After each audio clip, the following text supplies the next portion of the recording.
That's big business. Hit timber, that's big pimpin'. My potential, that's infinite. Pin game insane. Make hits like King Griffin, a 10th inning.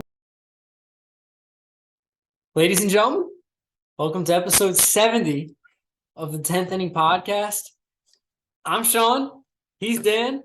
How you doing today? Guys, I got some news for you. Don't got an object of sorts, but I got some news. Last night, Sean, Super Bowl. Yep. Called the Bowl Super. I woke up, Sean, I had a tingle. You know what the tingle was? What was the tingle? Guess where it was, though? You know what the tingle was. And that tingle told me something. It told me the Chiefs, Sean, they were scoring 38 points tonight. It also told me that the Eagles were scoring 35, Sean. Yeah. Your podcast mate, your friend right here, put $8 that the final score would be exactly 38-35, Sean.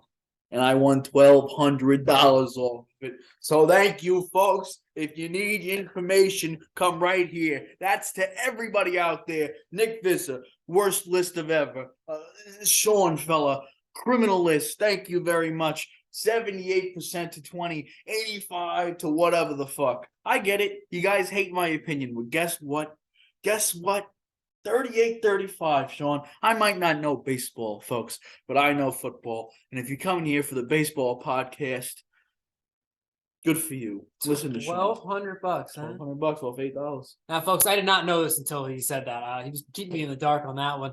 That is astonishing. It's a big one. I'm proud of you. Thank you. And, folks, that is why you make bets. That's it. That's it right there. 38-35. Once in a while, you hit. Wake up, you get a little tingle. Go with that gut.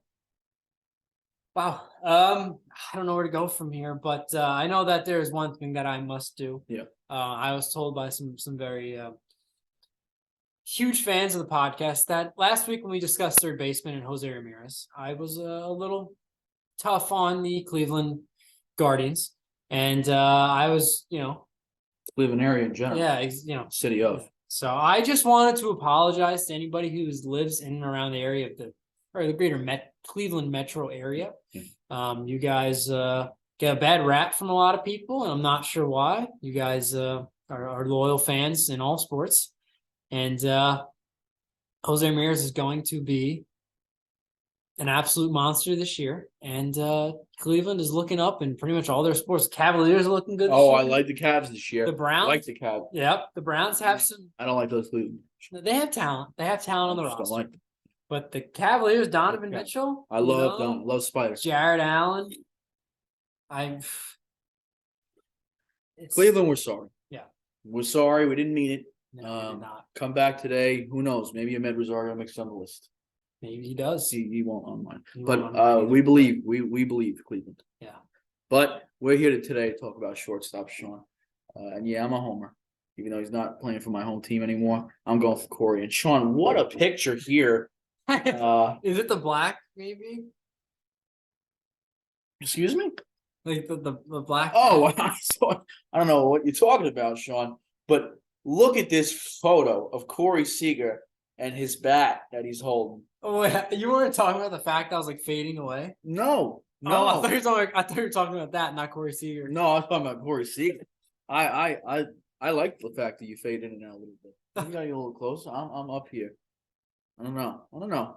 Listen, the fans like when you fade in and out a little bit. I think I'll move this way. Sean, I feel like you've been going first a lot, but I want you to decide. Do you want to go first or second today? I'm gonna let you go first. Okay, you're gonna let me start. $1,200. You feeling yourself, so why not let you go first? Right? You're not wrong. You're not wrong on that. And guys, I'm gonna feel myself all the way to the bank with this one as well. We have a red hot, a first round draft pick last year for the Red Hots in the Dynasty League. Obviously, that's the secondary draft. All the teams were already set, so I don't think he went first overall out of like every player. It was out of the rest of the players, and that is O'Neal Cruz, rookie last year. Sean, he did kind of exactly what people thought he was going to do. He's got all the tools. He just doesn't have necessarily the skill yet, and he's kind of young. He's 24, so he's kind of slow to develop. But when you're that tall and you're that big, you have such like a big levers. Sometimes it takes longer for those fellas to develop. But let's take a look at the tools. 100 percentile for maxi exit velocity, 91st for average, 98th percentile on speed, 97th for arm strength. The guy has one of the best arms in the league. He's probably one of the top 5 fastest players in the league. He probably has the most top 5 power in the league, just talking raw power. Obviously, it hasn't translated to the game yet. The issue is, Sean, I mean, we're talking 34.5% strikeout rate. Yeah. Swings and misses. A lot. A lot. The one positive thing I'll say is if we go towards the end of the season here in September, the guy hit 284, 348. He started to break out a little bit. The full months that he hit 4, 5, and 6 home runs in. So it seems to me that he's going to be a 5 homer a month guy at the worst. And that's pretty much what I went with my projections. So September showed that he has the potential, what the glimmer could be if he cut the strikeout rate down and continued hitting the ball hard and finding gaps. Again, I think the lack of shift will help him as well. But I think worst case scenario is he hits 5 homers a month, steals 20 bags, strikes out way too much to have an average above 220, and he has pretty bad defense. But I'm not projecting the worst. Here's what I'm projecting: 30 home runs, a 250 average, a 325 on base with 20 steals, and shit defense. We'll see if he progresses a little bit better defensively there than he's been there a whole year at the major league level. I don't think there's a way out of this guy hitting 30 homers and 20 bags, and that's why he snuck into my top 10. I just don't see a world where he doesn't do that. Yeah, he did not make my list, but yeah, I definitely looked into him as far as what he could do. Got a great cannon at shortstop. Oh, yeah. I've never seen someone throw a ball like him from short to first. It has a lot of giddy up, as they say. A lot of giddy up. I hopefully his offensive game translates, and if he does, he'll easily be a top 10 shortstop next year. He just missed out on mine. Now my number 10, speaking of the Super Bowl, Patrick Mahomes said that he could be the best shortstop in baseball in the future, and that is Bobby Witt Jr. Okay, I thought you were saying Patrick said that about himself. No, Patrick doesn't. He's not braggadocious like that. Okay, yeah. Bobby Witt Jr. Kind of splits his time between short and second. So frankly, I thought he was going to be ranked as a third baseman last week, and then I had to change that. I believe I mentioned on the pod, I think, if I changed it. But I actually played, I think, like 10 more games at short than third base, and that's primarily where he's going to be at shortstop this year. Last year, he came up highly touted prospect. He played in 150 games, so basically the entire season, and really did well by any measure offensively. Defensively, according to Fangraphs, negative 4.3 rating. Not great. Not good at math, but that's not good. Doesn't sound good. That's not good. But his overall WAR was 2.3. So then the offensive numbers could only help so much. I'll just run through the slash line. 254 average. Now in the minor leagues, he never hit below 280. His rookie year, his rookie ball, he hit 262. So take that back. But in the upper levels of minor leagues, he just hit. Hit for power, hit for average. He drove in 80 runs last year and had 20 home runs, which from a rookie is pretty good. You can't ask for much more than that because there's a bit of a learning curve, as we saw with O'Neal Cruz. But I expect him to kind of build upon that. I think the average will continue to go up. He's very young. It'll be his age 23 season next year. And the Kansas City Royals have really not a lot of pressure on them. I'm disappearing. Am I back in here? There we go. So there's not a ton of pressure on him to succeed right away. So that will help in his development. And I think his defense will improve because we see that with a lot of middle infielders where they come up and don't do so. Look at Ozzie Albies. I know it's second base, but still in middle infield. And he's now a very serviceable second baseman. So I expect that to increase. Another thing I like is his K rate was 21.4, which for a rookie is not bad. No. I would like to see the walks increase. 4.7 walk rate is very, very low. But at least he's not striking out at a clip that is unbearable. So right. No, Sean, listen, I don't disagree with a lot of what you said. However, I've got a bad taste in my mouth. This is the only guy I'll talk about that's not on my list. He's not on my list, and I'm going to let it go. Okay. But I got to say something about Bobby Witt. I mentioned it last week. I was like, I'll hold him for this week. He didn't make my top 10 shortstop. He's number 12. My list is not – I'm not upset about him because of him. Yeah. I don't want him to hear this and be like, why does he hate me? Yeah. It's the other people in the room. when you look at like fantasy projections or whatever, this guy's like top 3. Yeah. And you look at like where he's going to go in like second round of drafts, early drafts. A lot of other rankings have him like top 5 just generally. I'm like, what are we talking about here a little bit with Bobby Wood Jr.? A lot of projections are 30 homers, 30 bags, 300 average. I don't know where people are getting that from. That seems like it's out of nowhere. He's never hit 300 in the minors. He hit like 290. Yeah.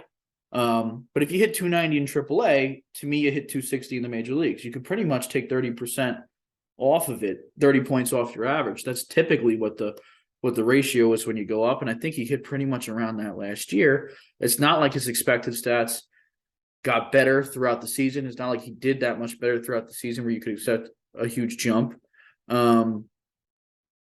I just think like he's good, but calm down. He doesn't play great defense. No. And I think my projections are they allow for improvement, which I think he will have because he's getting older and he's getting more used to it. But he's not even the steals. He got caught 11 times last year. Yeah, I should have mentioned that. I mean, how many steals did he have? He ended up with 30.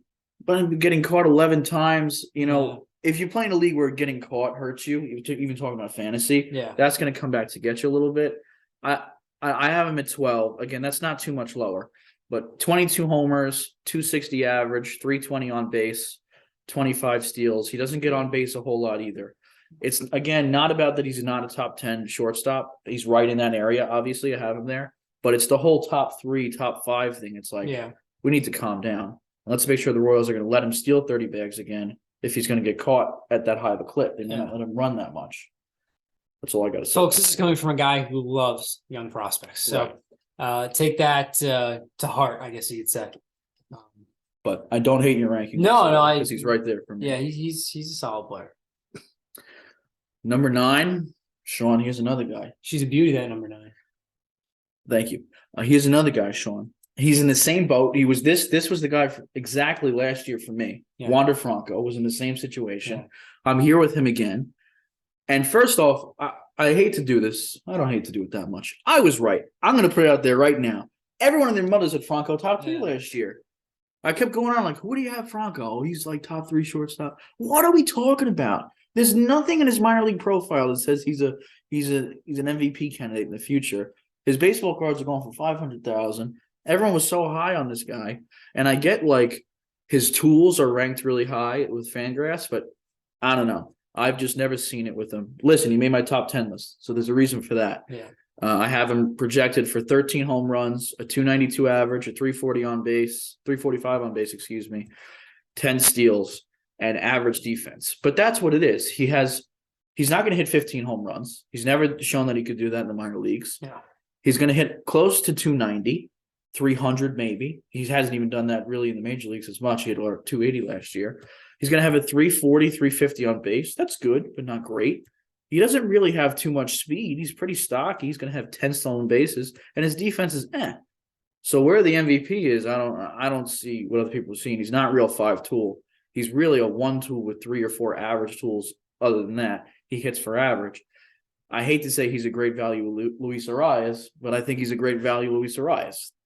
If you said that last year, people would have really been up in arms about that. I know, but Sean, it's just what I'm seeing. I think he's basically Luis Arias.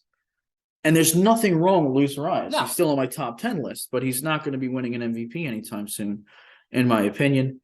My projections, by the way, are basically exactly the same as they were last year. He took a little bit of a hit this year when he came back, but that's because he was injured, and I'm not going to hold that against him. Good ball player, but let's calm the fuck down on Wander Franco. Yeah, I'm also in the same boat. He did not make my list. I love it, actually. He is a guy who I think he's a bit of a victim of the overhyping of top prospects. I think Francisco Alvarez of the Mets is going to be a victim of this. Mm-hmm. And I, of course, ranked Alvarez in my top 10, which I guess I fell for that trap. But nonetheless, Franco has done solid in the majors. There's no diminishing what he's done. He got a nice contract. I think it was a 10-year contract. Yeah, big contract.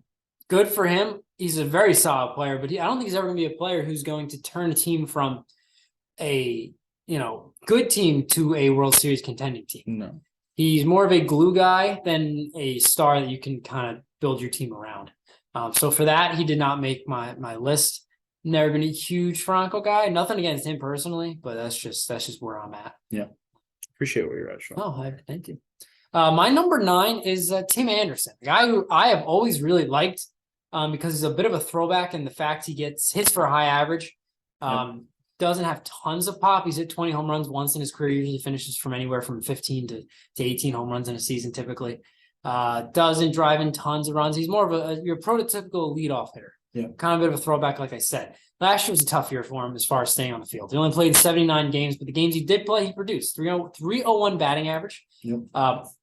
And 50 runs, 25 RBIs, 13 stolen bases. That's not bad. And another thing I like is, excuse me, strikeout rate is at 15.7%. Doesn't walk though, right? Am I right on that? 4%. He has been at 4% for 2 years, a walk rate, 4.5 the year before. So it's pretty consistent. He's not changing that part of his game. Swings a lot. That's why his average is so high though. He does, yeah. And also solid defender. I'd say average to slightly above average. So he'll get you what he gives you. And he's a solid player in the clubhouse. I'd say he's a fairly good leader from what I can gather. Obviously, you're not in the clubhouse, but this is all from the outside looking in. And the White Sox need that because they have a lot of moving parts going on there. Tony La Russa is gone, so that's probably good for the team. But Tim Anderson, I think, is going to put out pretty much a stat line like he's done his entire career. He's going to hit about 300, hit you, I think, 12 to 15 home runs, drive in 60 RBIs. And I think the strikeout rate increases a bit because that was 5% lower than any other rate in his career. So probably will fall between 18% or so. But Tim Anderson was the kind of the guy everybody talked about for a while, a few years ago, and I don't know, fallen out of the conversation a bit, and that really is not his fault. I've always been a big TA guy. Well, you'll hear a little bit more about Tim Anderson later from me. I have a hard time projecting people getting injured. Yeah. And because of that, he's going to be higher up on my list. But I think you have a good spot for him right here. Yeah. And I'm sure the fans at home will agree as well. We put the list out and everyone votes for your list, Sean. How about we be nicer to me a little bit, guys? Just a little bit nicer. He just won $1,200. Don't be nice to me. It's not worth it. I put Vinny Pasquantino at number 2. My number, where are we at, Sean? Number 8. Number 8 is Willie Adames. Okay, one of Lave's favorite guys here. Huh. I've been hateful to Willie in the past. All right. Here's what I think about Willie. The home runs were a little bit unsustainable last year. He had 30. He was projected to have 25. That's 5 less than he was projected to get for expected home runs versus actual home runs. So I think that's going to come down. His career average after that was 25. His career year before that was 25. So I think he's a 25 homer guy. Also in the year before, he also had like a 260 average with a 330, 340 on base. That went down as well with the power increase. I think it basically flip-flops. I think 2021 is what Willie Adames is. He was also hampered by a low BABIP last year. So just further proves that I think 2021 is what Willie Adames is. He's got great defense. He's got decent on-base skills and decent power. And with that combination, because defense is so important at short, I have him ranked number 8. My projections for him is 25 homers, a 245 average, a 325 on base, 8 stolen bases. Some of the best defense in the league. Yeah. Well, Willie Adames is also my number 8. So we are off to a flying start here. I really don't have too much else to add. I would like to see his average increase. 238 last year's low, but that is a career low for him, which is interesting. He had more home runs, so he obviously was maybe trying to hit the ball out of the park a little more. And it'd be interesting to see if he sticks with that mindset. But like you said, the defense is all world. Has he won a Gold Glove? I don't think he did. If he hasn't, he should at some point. He very much. He's very deserving of it. Yes, it is. So I don't have all that much to add though to you. You did a heck of a job. Sean, I can't tell you how much I appreciate it. But what I can tell you is my number 7 player, Sean, and that's Bo Bichette. Interesting year from Bo Bichette last year, huh? Do you have both? We did it again. I'm sorry. Would you like to go first? No, you already have it pulled up, so you can go ahead. My number 7 is Bo Bichette. September was absolutely fucking nutso. What, he hit 405 or something in September like that with like a 460 on base. Yeah. But he's a good player. And he should get close to the same exact production he always has. He like regardless of that one crazy month with like a middling season, like all his stats ended up being were almost exactly what they were last year. So like 5 homers less, but he still hit 290 with a 330, 340 on base. You know, the 100 RBI plateau gets you about 30 to 40 doubles. Like I think that's just who Bichette is. The biggest positive about Bo Bichette, it's not what he does when he's playing, it's that he's playing. Yeah. 159 games, back-to-back years. You know, I don't project for people to miss games necessarily, but even when I project, if I'm like saying, okay, he missed half the season, he only played 80 games, I project off of 140. That's basically if I do like, okay, well, if you did this for 140, this is what his full season stats would be. I never project for 160. That's extremely rare and impressive. So that's something you have to factor in Bo Bichette. Defense, again, isn't great, but here are my projections. It's 26 home runs, 285 average, 335 on base, 18 steals. You got a little bit of power speed with, again, not great defense, but Bo Bichette, number 7. Yeah, he's also my number 7. Dare I say a little bit underrated. A little bit. I'm not gonna lie. He's a key cog for that Blue Jays lineup. Once he got hot, the team got hot. The team kind of sputtered out of the gates a bit. But he has all the offensive, intangibles. He really does. Average power. He's even got a little speed, 13 stolen bases last year. I think that's coming up, Sean. That's coming up. He had 25 the year before, so last year's a bit of a downturn. So I think somewhere in the middle will probably be where he ends, maybe like 20 or so. But even his K rate, 22%, I thought it was higher, to be honest. You would assume that. I thought it was a lot higher than that. I think he swings and misses a lot, but I think he shortens up a lot with 2 strikes. Went up 3% from the year prior, but I was pleasantly surprised to see that. And defense, it is what it is. At shortstop, that's what hurts him a little bit for me, because shortstop is a defensive-oriented position. You're the captain of the infield. Right. You have a lot of responsibility. So that is where I think he loses some points in my mind, and that's why he's ranked as low as 7. But if the defense improves, he could easily be top 3 for shortstop in baseball. I completely agree, Sean. Here's my take. If we have the same player for number, what is this, 6? Yeah. You're going to go first. Okay? Okay. My number 6 shortstop is Xander Bogaerts. Nope. Different. Okay, there we go. Xander Bogaerts. Here's what I got to say about Xander. He doesn't care about expected stats, so neither do I. The guy just hits. He does what he does. I'm about to ruin my thing. I didn't. His expected stats don't say anything about what he's supposed to do. He doesn't hit the ball crazy hard. I mean, his max exit velocity is pretty good. His average is 35 percentile. Everything is like a pinkish light blue. But it's been that way his whole career. He just fucking hits. So who gives a shit? Here are my projections for Xander, a very Xander year.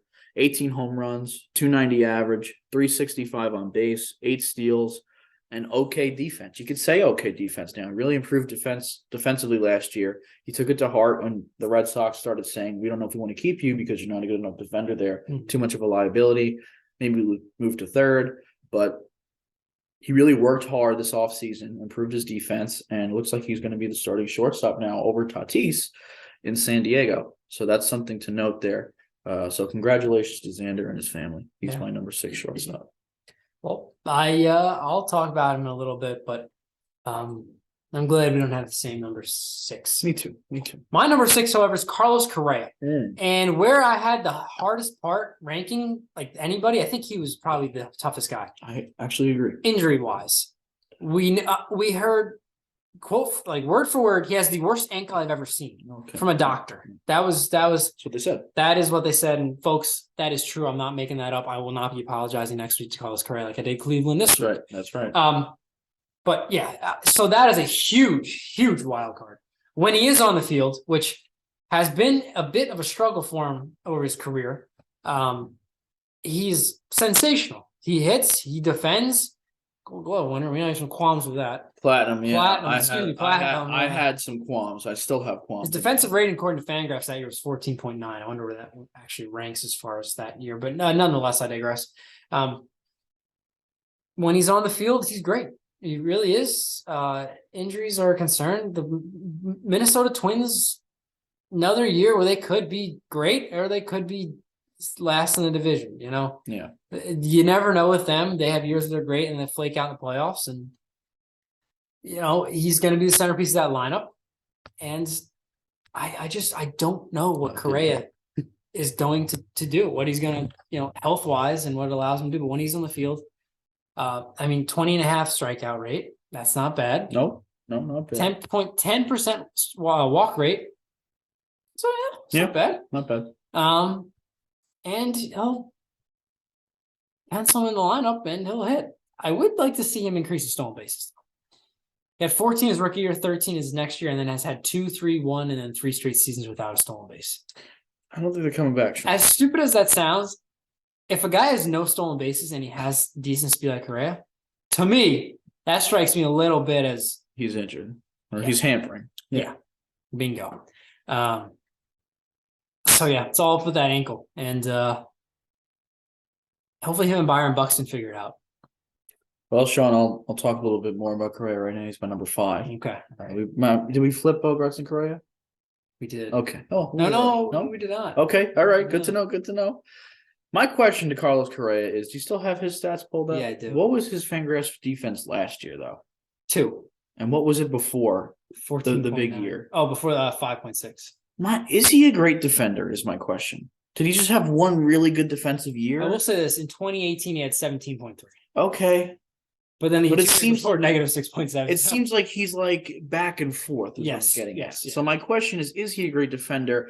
And can I really put him as an elite defender factored into my rankings because it's such a crazy back and forth? I have him as a middle league defender, a 3. I couldn't put him at a 1 anymore because I just don't know what I'm going to get. To me, he's still overrated. Listen, I'm a top 5 shortstop, great position. But to me, he's still overrated as they come.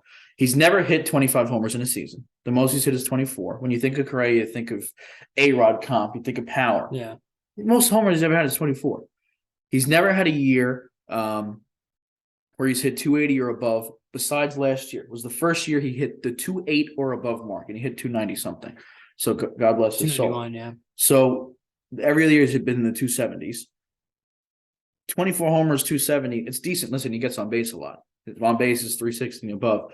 He had an unsustainable BABIP last year, so I think his average is going back down. But I have him for 24 homers, a 280 average, a 360 on base. I don't have him stealing any bags, especially with the ankle concern and middling defense. That's good enough for top 5. He's still a very good player. I think he's just overrated because I think people think of Correa with like 15 bags, 30 homers, 285 average, and that's just never been Carlos Correa. Yeah. I think a lot of that overrated thoughts come from when he came up with the Astros. He was another highly touted shortstop like Wander Franco. People said A-Rod. I'm like, hey, where's A-Rod? And they immediately improved as soon as he got there. So I think that, and then won the World Series and did well in the postseason. And obviously, what time is it type thing. So he has the ability to seize the moment, much like A-Rod in that sense. So I think the moments kind of overshadow and outweigh the production at times, which you see in sports all the time. Yeah. For sure. So yeah, I agree with you there. I do think he's a bit overrated. So we have number 5, right? We're number 5. Number 5 is controversial for you. You're not gonna like this. Corey Seager is my number 5 shortstop. That hurts my feelings. Yeah. Last year I think I had him number 2. Probably. He had a tough year last year. Great second half. Only I for some reason thought his average got up to closer to 260. 245 is what he finished with. Yeah. But you look at the other numbers, still produced 33 home runs, 83 RBIs, defensive rating on Fangraphs 6.7, strikeout rate 15.5%. You know, as I'm looking at this, I'm thinking maybe I underrated him, but I'm just going to go with what I have. Well, I'm glad you're feeling that way. Maybe, maybe you never know. He is, as close to they come as just pencil him in for the production he has. Obviously, last year the average was down, but everything else really did not change that much. If you look at it, he had a healthy year last year, which is huge for him because he's been injured a lot. That's the first pretty much full season he's had in 3 years. Since 2019. So that is huge, especially this long-term contract. He's only going to be 29 next year. And his game doesn't necessarily rely on athleticism. He's athletic, but he's not a guy who's going to swipe you 20, 25 bags. He's going to hit you 25 home runs a year to 30, like he did last year, 33. and play solid shortstop. Eventually, maybe he'll move to second as time goes on, or third. But I think he's the kind of guy who can age like fine wine. And I expect him to have a better year than what he had last year. But still, last year was nothing to sneeze at. Sorry. Sean, I don't like your ranking, I had a feeling you might say but that. we'll talk about it later. A lot Number later. one. I'm not saying number one, but we'll talk about it. My number 4, Sean, is Tim Anderson. TA. I like my guy TA. I know he doesn't play more than 120 games. I know he doesn't do it, but let's say he did, fellas. I'm not even projecting him a whole year. I'm doing like 130, 140. The guy's still an animal. He has kind of the whole package. Like you said, good clubhouse guy too, attractive guy. He might have been a number 1 attractive shortstop. Yeah, he might have been. If you Yeah, factor that in from last year. Started like the leader of the let the kids play movement. I just like I like his brand. If he plays a full year, he's a stud. But when he doesn't play, he hits. He has average. He has a little bit of power. He's average. He hits very well, and he has average power and speed numbers to give him a really good all around profile. I'm high on him, Sean. If he doesn't get hurt, he's a stud. I hate projecting injuries, so sue me. Here are his projections: 19 home runs, a 310 average, a 335 on base, 22 steals, and average defense, great leadership. You know, if you go in 2020 with over 300 average and okay on base with decent defense, there's just no huge flaw in his game. Yeah. Other than the guy could walk a little more. But it's not like he's striking out. I just like Tim Anderson, Sean. Is there a problem with you liking him? No, I love Tim Anderson. Okay. Even before he became a more well-known mainstream guy. I love the style he plays with, and he's a fun player to watch. Right. He really is. Absolutely a fun player to watch. Like baseball needs more players like him. Absolutely they do. So number 4, right? That's what I'm saying. I'm up here. You're up. Xander Bogaerts, X-Man. Okay. You got him before, and he's consistent. I don't really know what else to say. Yeah. I look at these numbers here, and it's just Homer's dipped a little bit, but I mean, Yeah. other than that, he's very consistent. and he's only 29. Doesn't feel like he's been around forever. Feels like he's He's gonna be getting paid till he's 41, but he's been good for a long time. That's why he feels like he's so or old. 40, whatever it ends up being. But yeah, I don't really have much. I mean, his defensive rating last year in Fangraphs, 9. Yeah, he had a decent defense. He- He really worked on his defense. He has turned it around. I mean, looking at the defensive ratings on Fangraphs, though, I think maybe the bit may have been a bit blown out of proportion. If you look, I mean, he had a couple of rough years, negative 6.3 in 2014, but after that, 9, negative 4, but he has stabilized it. Yeah. I don't think it was as bad of a defender as people made it out to be. I know Boston, much like New York and other markets, can kind of attack guys if, rightfully or unrightfully so. So I think the defense is fine. I mean, Tatis, everybody thinks of him as a good defender. He was making errors left and right. Can't stand Tatis is short. So I don't understand the slander. thank you. The slander on Xander. Mhm. No The slander. Xander slander. Yeah, exactly. No more Xander slander. Xander slander will not be tolerated on the Tendony podcast. That's it. He's my number 4 shortstop, and I expect him to just keep on hitting out there in San Diego. I love it. Sean, my number 3 shortstop. This might upset you. It's Francisco Lindor. Okay. The BABIP was the highest of his career last year. However, it still wasn't too high. The BABIP was only, what was it, like 300, 301? He's just never been a high BABIP guy for some reason. I'm interested to see if the shift helps him a little bit, the banning of the shift. Yeah. I didn't really factor that in too much, but I'm just thinking about it now. Maybe not, because he's a low BABIP guy. Other than that, he is what he is. I mean, he bounced back a little bit, but he's still never been that bad. I mean, I'm projecting 24 home runs, a 260 average, 330 on base, 15 steals. You say that doesn't really sound as good as Tim Anderson. Yeah, but he's probably the best defensive shortstop in baseball. If you're asking me, he's at least top 3 minimum. There's a lot of good defensive shortstops. He's going to hit close to 25 homers and steal 15 bags. And he's not going to hurt you in the average department. I know I'm knocking it down a little bit, as well as the on base. It's pretty decent. When you're the best defender at shortstop, I don't know, you're top 3 to me. Yeah. You'll hear about him a little later on from me. But Lindor's one of those guys, I think everybody has a different opinion on him. Some people think he's great. Some people think he's overrated. It's it's kind of a unique way to look at it because he's kind of a new age player and he doesn't hit for a high average, but his production, RBIs, home runs, and all that good stuff is very effective. Anyway, number 3 here, your favorite player in the world, Trey Turner. I mean, I could not put him as the top 2 shortstop for whatever reason. But he sucks. Maybe that's why. The defense is what held him back. Yeah. Although his defensive rating is 7.1. Yeah, I don't agree. So take that with a grain of salt. Yeah. Offensively, you can't find much better. 298 last year. He's a career 3.02 hitter. He's a good ball. He's been playing for how many years is that? Does it say? 1, 2, 3. I think that's 8 years, 7 years, 8 years. I don't even know. He's played for a while. 27 bags last year. He got consistently steals bases. He was healthy. Yeah. Finally, 160 games. Yep. He's got pop, 100 RBIs. It's just he's really an all-around 5-tool player. But the issue is, how is he going to translate shortstop? Because and a new city in Philadelphia.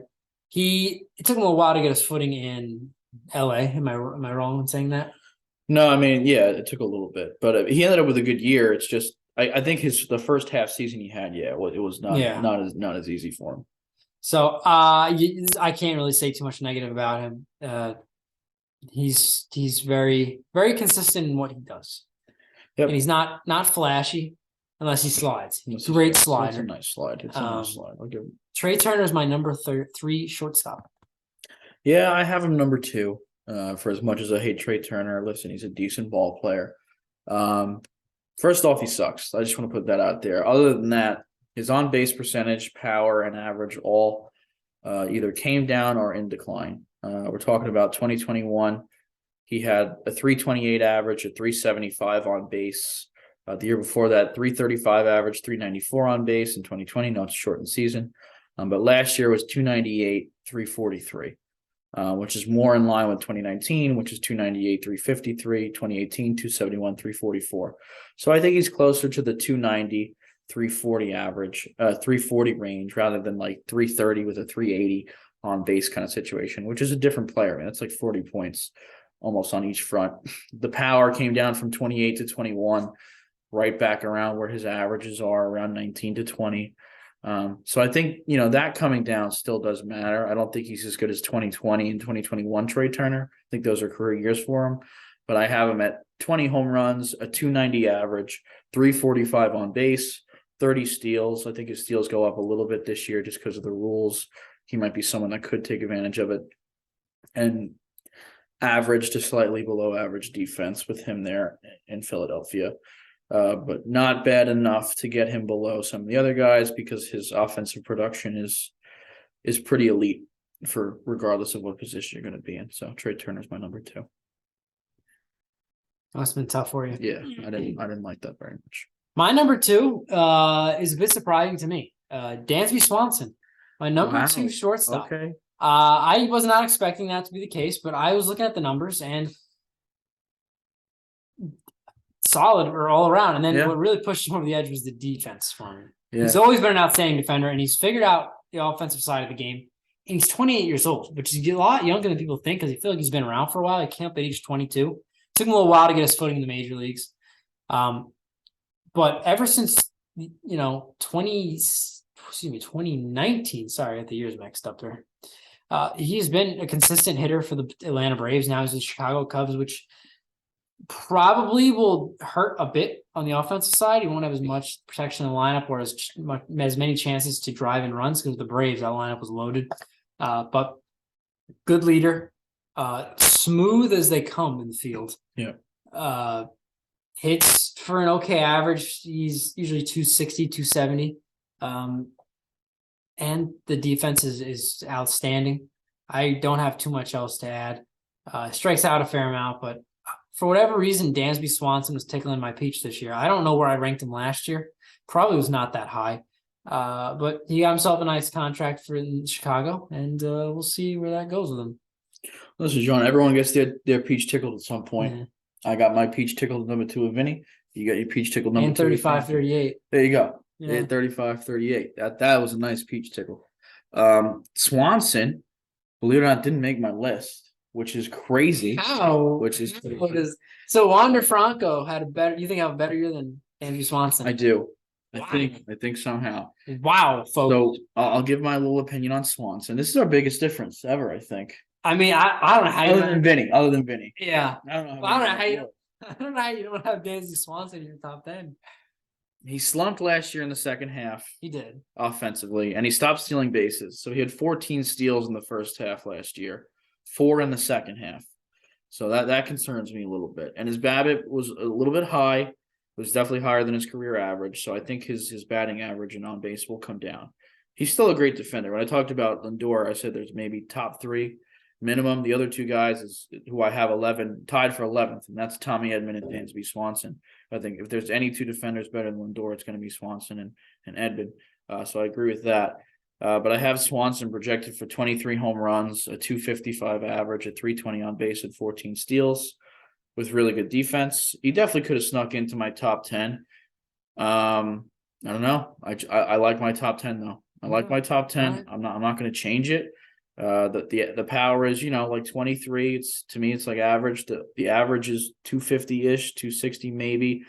Doesn't get on base a huge amount, 320 for me. I think that's going to come down from last year. I think last year was higher, obviously. And the stolen bases I'm a little concerned about. The great defense definitely could have snuck up on there, especially because defense weighs a lot. So we'll see. I wouldn't be shocked if he overtakes Cruz and maybe Franco. That's where I have him. I have him at 11th. I got to stay strong in what I believe in. All right. For your number 1, which is no surprise to anybody. It's Corey Seager. Yeah. It's Corey Seager. I have my bid in already on Bovada for an MVP season yet again. The home run seemed unsustainable last year. He hit 5 more than expected, similar to Willie Adames. So he hit 33. He was projected to get 27 or 28, whatever that number is. However, his expected slugging, which was 510, 3rd percentile, or 97th percentile, top 3% is what I'm trying to say, was 60 points higher than his actual slugging with 455. So I think those pretty much cancel each other out. The shift is going away. And all year we've been hearing that he's touted as the guy that is going to help the most. Pretty much is what all the people are saying. We'll see how much that actually plays in. He was shifted, I think, 96 or 97% of his at-bats. His weighted on-base average and shifted at-bats was like, 320, when like without shifted at-bats, it was like 390. So we'll see how much that actually plays in. Let alone his BABIP was 100 points, almost 100 points lower than his career norms. His expected batting average is 40% higher than his regular batting average. So I'm ready for the career year. I think he was pretty unlucky and still had a really good year. I'm not holding back my projections. These are flagrant projections. You can say whatever you want. 35 home runs, a 315 batting average, a 405 on base, 5 steals, and above average defense, which is sometimes questioned, which is ridiculous to me, with really great leadership. Number 1 leadership, if you ask me. This is your World Series championship MVP. Should have been World Series MVP. This is your championship. Was he World Series or was he just championship?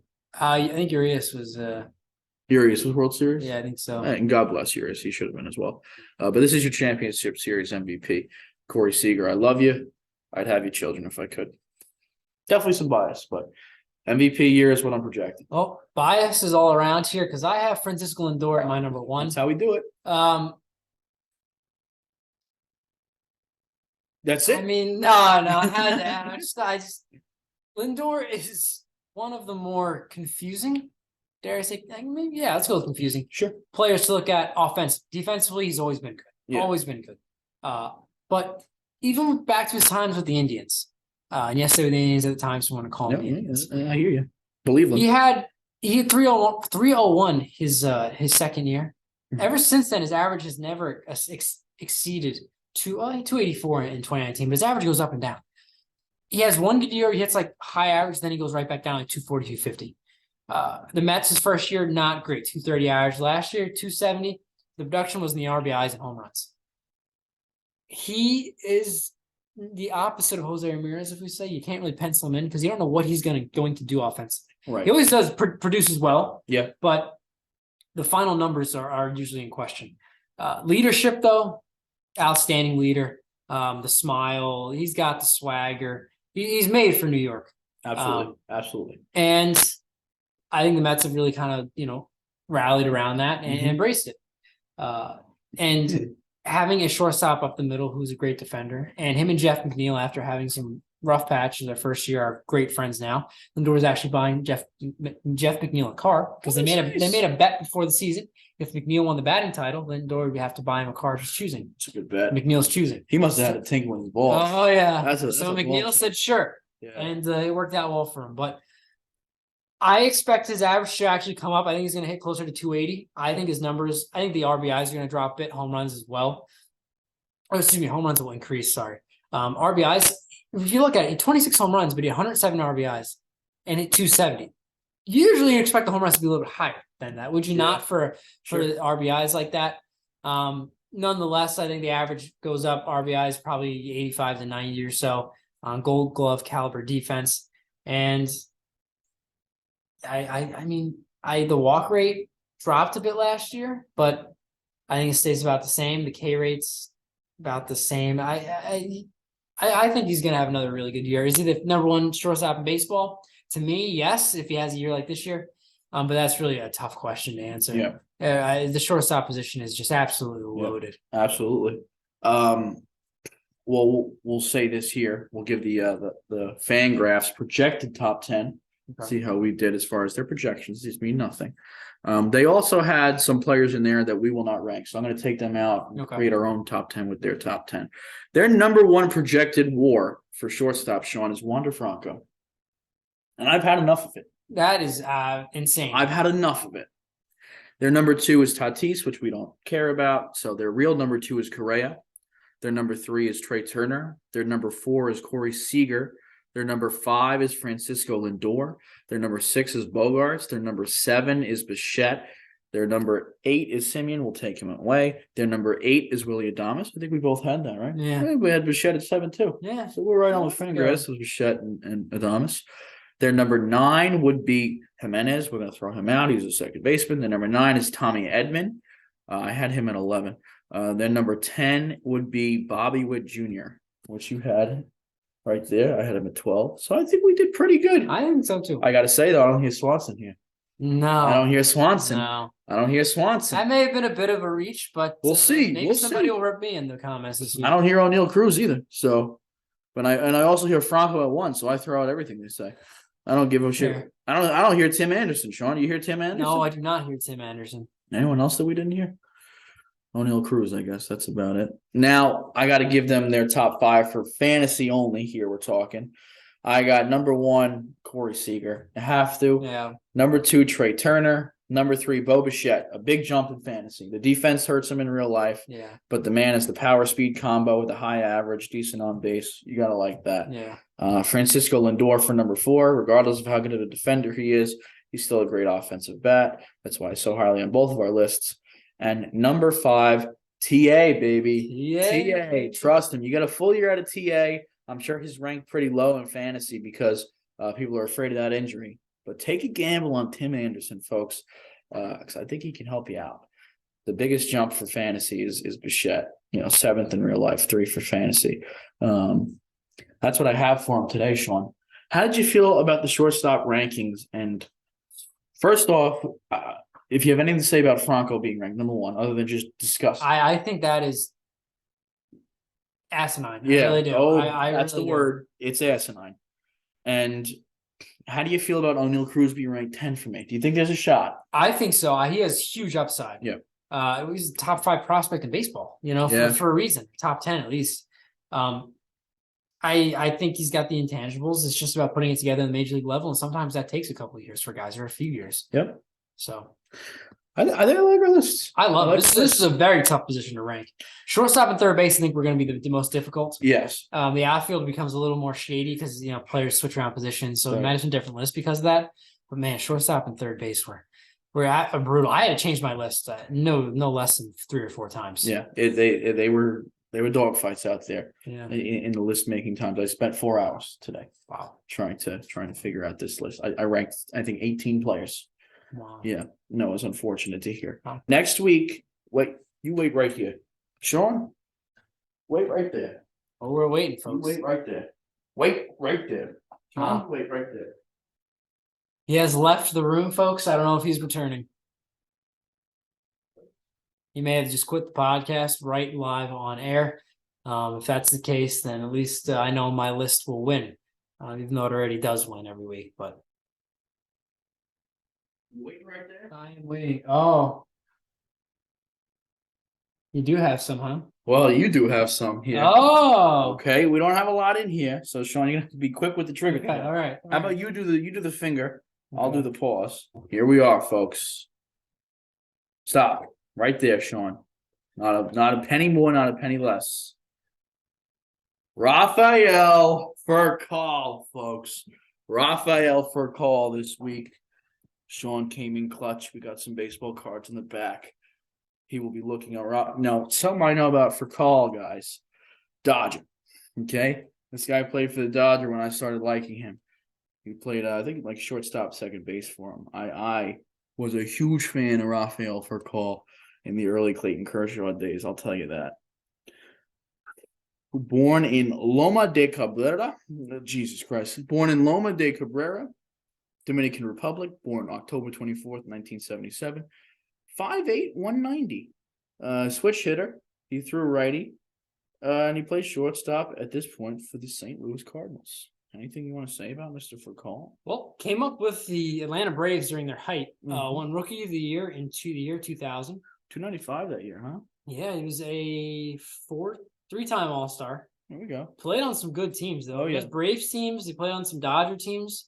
2006, they made the playoffs that year. And then he won a World Series in 2011 with the St. Louis Cardinals. That's So, decorated career, retired at age 36, and has 1,800 career hits. He was a very, very solid player. And he got traded from the Dodgers to the Cardinals in that World Series year. So he was a mid-season acquisition there from St. Louis that, who knows, maybe put them over the hump. It may have.